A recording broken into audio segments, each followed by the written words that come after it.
आप सबका यहां बहुत बहुत स्वागत, नमस्कार। आपका मूड कैसा है? मूड कैसा है? नहीं, सुनाई नहीं दिया मुझे। कैसा है मूड? भाइयों और बहनों, कल दिल्ली में मैंने एक प्रेस कॉन्फ्रेंस किया हरियाणा की वोट चोरी के बारे में। उसमें सबूत देकर हमने दिखाया कि बीजेपी ने नरेंद्र मोदी, अमित शाह, इलेक्शन कमीशन, इन सब ने मिलकर हिंदुस्तान के संविधान पर आक्रमण किया। हमने प्रेस कॉन्फ्रेंस में साफ दिखाया कि हरियाणा का चुनाव वोट चोरी करके जीता गया। बीजेपी चुनाव हार रही थी, चोरी करके बीजेपी ने चुनाव जीता है। और हमने ऐसा सबूत दिया कि उसका कोई जवाब बीजेपी नहीं दे पा रही है, कोई जवाब इलेक्शन कमीशन नहीं दे पा रहा है। भाइयों और बहनों, मैं थोड़ा सा आपको बताना चाहता हूं। हरियाणा की वोटर लिस्ट में 2 बूथ में एक महिला का चेहरा 200 बार से ज्यादा आता है। वोटर लिस्ट में एक महिला को हरियाणा में 200 वोट से ज्यादा मिले हैं 2 बूथ में। एक और महिला है जिसका नाम 100 बार वोटर लिस्ट में आता है। 10 अलग अलग बूथों में उसने वोट दिया है। बीजेपी के नेता उत्तर प्रदेश से जाकर बिहार में वोटिंग कर रहे हैं। उनका वोट उत्तर प्रदेश में है, उनका वोट बिहार में है, हरियाणा में है। हजारों लोग उत्तर प्रदेश में वोट करते हैं और वही लोग जाके हरियाणा में वोट कर रहे हैं। भाइयों और बहनों, सबसे बड़ी बात, ब्राजील की एक महिला जो हिंदुस्तानी नहीं है, उसको हरियाणा के चुनाव में इलेक्शन कमीशन ने 22 वोट दिए हैं। मैं आपको क्यों बता रहा हूं? क्योंकि भाइयों और बहनों, बीजेपी ने हरियाणा का चुनाव चोरी किया, मध्य प्रदेश का चुनाव चोरी किया, महाराष्ट्र का चुनाव चोरी किया, छत्तीसगढ़ का चुनाव चोरी किया, लोकसभा का चुनाव चोरी किया है और अब ये बिहार का चुनाव चोरी करने की कोशिश कर रहे हैं। बिहार में इन्होंने हजारों लोगों का नाम वोटर लिस्ट से निकाले। किसके नाम? महागठबंधन के वोटरों के नाम। लाखों वोटरों के नाम निकाले हैं, गलत लोगों के नाम ऐड किए हैं। तो आपको सावधान रहना है, पोलिंग बूथ पे सावधान रहना है, क्योंकि ये पूरा दम लगाकर बिहार का चुनाव चोरी करने की कोशिश करेंगे। और आपकी जिम्मेदारी है, बिहार के युवाओं की जिम्मेदारी है, जनरेशन जी की जिम्मेदारी है कि संविधान को बचाना है, बिहार में वोट चोरी रोकनी है। आपको सावधान रहना है। पोलिंग बूथ में अगर बीजेपी के लोग वोट चोरी करने की कोशिश करें, अगर इलेक्शन कमीशन के लोग वोट चोरी करने की कोशिश करें, तो आपकी जिम्मेदारी बनती है कि आप उनको रोकें। आप रोकोगे, नहीं रोकोगे? 20 साल से नीतीश जी की सरकार है, 20 साल से यहां पे राज है। मैं यहां युवाओं से पूछना चाहता हूं, बिहार में आपको रोजगार मिलता है? आपको मिलता है बिहार में रोजगार? बिहार के लोग देश के हर प्रदेश में दिखाई देते हैं। कर्नाटक, तेलंगाना, अरुणाचल, पंजाब, जम्मू कश्मीर, जहां भी देखो बिहार के लोग, बिहार के युवा आपको मेहनत करते हुए दिखेंगे। क्या करते हैं बिहार के लोग? मजदूरी करते हैं। पुल बनता है, फ्लाईओवर बनता है, अस्पताल बनता है, यूनिवर्सिटी कॉलेजेस बनती हैं, आप बनाते हो। टनल बनती है, आप बनाते हो। बड़ी बड़ी इमारतें बनती हैं, मुंबई में, कर्नाटक में, बेंगलोर में, तेलंगाना में, आपकी मेहनत से बनती हैं। दुबई जैसा शहर बिहार के युवाओं ने अपनी मेहनत से बनाया। मगर मैं आपसे एक सवाल पूछना चाहता हूं, आपको नीतीश कुमार जी ने देश का मजदूर बना रखा है। क्या आप पूरी जिंदगी मजदूरी करना चाहते हो? क्या आप हर प्रदेश में मजदूरी करना चाहते हो? क्या आपको रोजगार नहीं चाहिए? क्या आपको बिहार में अस्पताल, कॉलेजेस, यूनिवर्सिटीज, रोजगार नहीं चाहिए? भाई और बहनों, अमित शाह आए और उन्होंने बिहार में भाषण दिया। कहते हैं कि बिहार में उद्योग के लिए जमीन नहीं है। उद्योग के लिए जमीन नहीं है, मगर अदानी को 1 रुपए में बिहार की जमीन दी जाती है। 1 रुपए 1 एकड़ के लिए अदानी को आपकी जमीन दी जाती है। और फिर अमित शाह आता है, आपसे कहता है बिहार में उद्योग लगाने के लिए जमीन नहीं है। उद्योग लगाने के लिए जमीन नहीं है, मगर अदानी अंबानी जैसे लोगों के लिए जितनी भी जमीन चाहिए वो लेके दे देते हैं। एम्स चाहिए दिल्ली में, मेट्रो स्टेशन है एम्स के सामने, नीचे जाके देखिए रात के समय 3-4 हजार लोग, बिहार के लोग वहां पे सोते हैं। क्यों सोते हैं?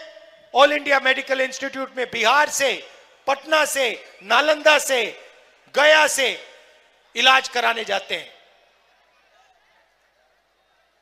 कहा जाता है कि बिहार में लोग अस्पताल जीने नहीं जाते हैं, मरने जाते हैं। यह आपकी सच्चाई है। अगर आपको मरना है तो आप बिहार के किसी अस्पताल में चले जाइए, अस्पताल आपको खत्म कर देगा, आपसे आपकी जिंदगी छीन लेगा। इलाज के लिए मुंबई जाना पड़ता है, इलाज के लिए दिल्ली जाना पड़ता है, शिक्षा के लिए बेंगलोर जाना पड़ता है, हैदराबाद जाना पड़ता है, रोजगार के लिए पूरे देश में घूमना पड़ता है, मजदूरी करनी पड़ती है, पंजाब जाना पड़ता है, हरियाणा जाना पड़ता है, सूरत जाना पड़ता है, गुजरात जाना पड़ता है। आप में कोई कमी नहीं है, आप में कोई कमी नहीं है, आप में क्षमता है, आप में एनर्जी है, आप में डायनामिज्म है। आप जो भी करना चाहते कर सकते हो, आपकी सरकार नहीं करने देती है, क्योंकि आपकी सरकार आपका खून चूसती है। आपकी सरकार चाहती है कि इस फोन के पीछे मेड इन चाइना लिखा रहे। वो चाहती है कि चाइना का फोन आपको बिके, आपके जेब में से पैसा जाए, चाइना के युवा के जाए, चाइना की कंपनी को जाए, अंबानी की जेब में जाए, अदानी की जेब में जाए। हम चाहते हैं कि एक ऐसा दिन आए जब इस सेल फोन पे इसके पीछे लिखा हो मेड इन बिहार। हम चाहते हैं कि यहां पे हजारों फैक्ट्रियां लगे, सेल फोन की factory, food processing unit, shirt pant textile की फैक्ट्री, कैमरा बनाने की फैक्ट्री, हवाई जहाज बनाने की फैक्ट्री, और सारे के सारे माल पर मेड इन बिहार लिखा मिले। नरेंद्र मोदी ये नहीं चाहते। नरेंद्र मोदी चाहते हैं कि अरबपतियों का राज हो, बिहार के लोगों को रोजगार ना मिले, इसीलिए उन्होंने गलत जीएसटी और नोटबंदी की। लक्ष्य था कि छोटे छोटे जो उद्योग हैं, छोटे बिजनेस हैं, किसान हैं, इन लोगों को चोट पहुंचे। नरेंद्र मोदी ने स्वयं हिंदुस्तान के सारे छोटे छोटे बिजनेसेस बंद कर दिए। क्यों? क्योंकि वो अंबानी अदानी के लिए रास्ता खोलना चाहते हैं। भाई और बहनों, रोजगार अदानी अंबानी नहीं देते हैं, रोजगार छोटे बिजनेसेस से मिलता है, छोटी फैक्ट्रियों से मिलता है। इन फैक्ट्रियों को नरेंद्र मोदी ने बंद कर दिया है। अगर बिहार का युवा बिजनेस चालू करना चाहता है, आप जाइए, बिहार के युवा जाइए, बैंक में जाइए और उनसे पूछिए हमें पैसा दीजिए, हमें लोन दीजिए। आपको बैंक 1 रुपए का लोन नहीं देगा। बिहार का किसान मर जाएगा मगर उसका कर्जा माफ नहीं होगा। अंबानी अदानी के लिए रेड कारपेट लगता है, जितना भी बैंक लोन चाहते हैं मिल जाता है, जितना भी कर्जा माफ करवाना चाहते हैं नरेंद्र मोदी, नीतीश जी करवा देते हैं। हम इसको बदलना चाहते हैं। हम चाहते हैं कि बिहार में कॉलेजेस, यूनिवर्सिटी लगे। नालंदा यूनिवर्सिटी पहले यहां हुआ करती थी, पूरी दुनिया से लोग आते थे। बिहार की महागठबंधन की सरकार एक बार फिर सरकारी कॉलेजेस, सरकारी यूनिवर्सिटी, सरकारी अस्पताल खोलने का काम करेगी। हमारी पूरी कोशिश होगी कि बैंक के दरवाजे बिहार के युवाओं के लिए, बिहार के एंटरप्रेन्योर्स के लिए खोले जाएं और आप सब छोटे छोटे उद्योग, अपने बिजनेस चालू करो। भाइयों और बहनों, बिहार की सरकार, महागठबंधन की सरकार शिक्षा पे काम करेगी, यूनिवर्सिटी, कॉलेजेस खोलने का काम करेगी। मगर मैं भी आपसे एक वायदा करना चाहता हूं, पर्सनल वायदा है, राहुल गांधी का वायदा है। पहले यहां पे नालंदा यूनिवर्सिटी थी, दुनिया से इधर लोग आते थे, चाइना से आते थे, जापान से आते थे, कोरिया से आते थे, वियतनाम से आते थे, थाईलैंड से आते थे, इंग्लैंड से आते थे, जर्मनी से आते थे। क्यों आते थे? नालंदा यूनिवर्सिटी में पढ़ाई करने आते थे। बिहार आते थे, बिहार में शिक्षा लेने के लिए आते थे। आज बिहार में जो ईमानदारी से पढ़ाई करता है उसके लिए पेपर लीक है, उसे परे कर दिया जाता है और झूठे लोगों को, जिनके रिश्तेदारी है, जिनके लोगों को, बीजेपी के लोगों से जानकारी है, उनको एग्जाम का पेपर दिया जाता है। मेरा वायदा है कि जैसे ही दिल्ली में इंडिया गठबंधन की सरकार बनेगी, आप लिख के रख लो, राहुल गांधी और इंडिया गठबंधन की सरकार दुनिया की सबसे बेहतरीन यूनिवर्सिटी बिहार में खोलेगी।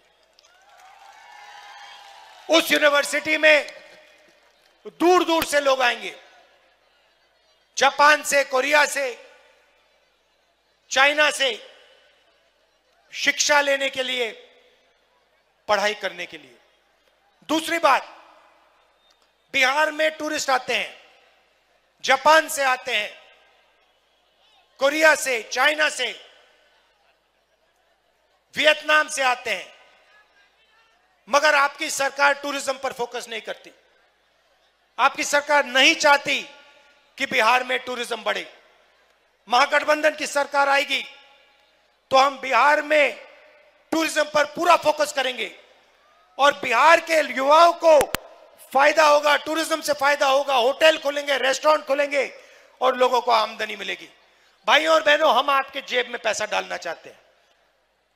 मैं आपसे पूछना चाहता हूं, नरेंद्र मोदी जी आए, उन्होंने आपसे कहा, बिहार के युवाओं से कहा, भाइयों और बहनों, हमने डेटा के दाम कम कर दिए हैं, इतने कम कर दिए हैं कि बिहार के युवा रील बना सकते हैं, फेसबुक पे जा सकते हैं, इंस्टाग्राम पे जा सकते हैं। भाइयों और बहनों, रील, फेसबुक, इंस्टाग्राम 21वीं सदी का नशा है।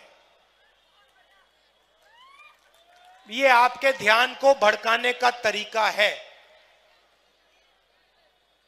21वीं सदी का नशा है। और नरेंद्र मोदी ने आपको यह नहीं बताया कि जब आप रील बनाते हो, जब आप वीडियो बनाते हो, जब आप इंस्टाग्राम पे जाके देखते हो, तो पैसा आपके जेब में नहीं आता है, अंबानी अदानी के जेब में जाता है, जियो के जेब में जाता है। मैं आपसे पूछना चाहता हूं, आपके प्रधानमंत्री यहां आए और उन्होंने आपसे कहा कि आपको उन्होंने 21वीं सदी का नशा दिया है। जो काम पहले शराब से होता था, ड्रग से होता था, वो आज इंस्टाग्राम, फेसबुक से होता है। 24 घंटे युवा रील देखते रहते हैं, एक दूसरे को वीडियो देते रहते हैं। मैं आपसे पूछना चाहता हूं, आपके जेब में इंस्टाग्राम से, फेसबुक से, रील बनाने से कितना पैसा आया? जेब में पैसा आया? आप रोजगार चाहते हो या इंस्टाग्राम चाहते हो? आप रोजगार चाहते हो, आप रोजगार चाहते हो, फेसबुक चाहते हो? प्रधानमंत्री ने आपको यह क्यों नहीं बताया कि मैंने आपसे रोजगार छीना है, मैंने चाइना के युवाओं को रोजगार दिया है, मैंने बिहार के युवाओं को मजदूर बनाया है? यह क्यों नहीं कहते आपसे? क्योंकि यह सच्चाई है भाई। हां,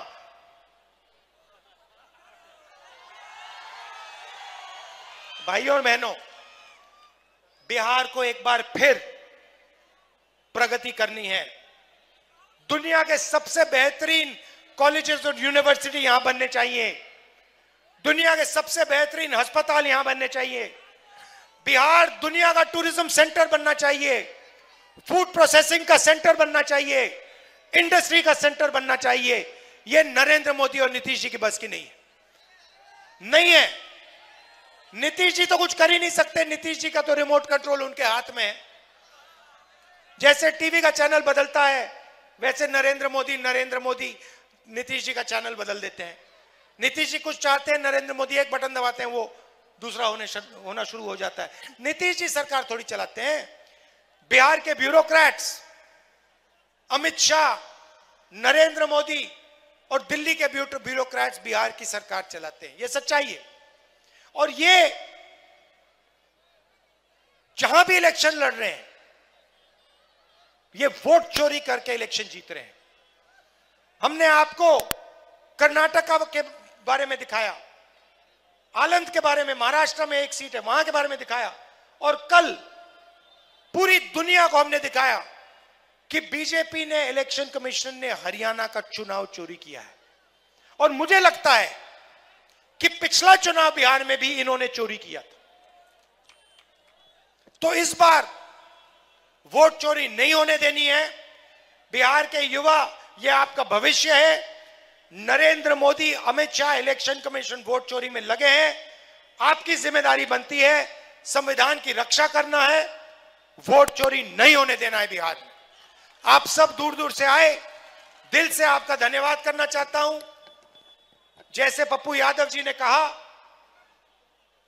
नफरत के बाजार में हमने मोहब्बत की दुकान खोली है। बिहार मोहब्बत का प्रदेश है, यह नफरत का प्रदेश नहीं है। यह हर जात का, हर धर्म का प्रदेश है। दुनिया को इसने दिखाया है कि बिहार सबका है, हर जात का, हर धर्म का। और हजारों सालों से बिहार दुनिया को यह बता रहा है।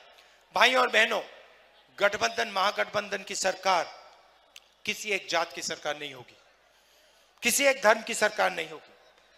मैं आपको गारंटी कह रहा हूं, महागठबंधन की सरकार अति पिछड़ों की होगी, पिछड़ों की होगी, महादलितों की होगी, दलितों की होगी, अल्पसंख्यकों की होगी, गरीब जनरल कास्ट की होगी, सबकी होगी, किसान की होगी, मजदूर की होगी, अंबानी अदानी की नहीं होगी। दिल से आपका धन्यवाद करता हूं। नमस्कार, बहुत बहुत आपका धन्यवाद। जय हिंद, जय बिहार।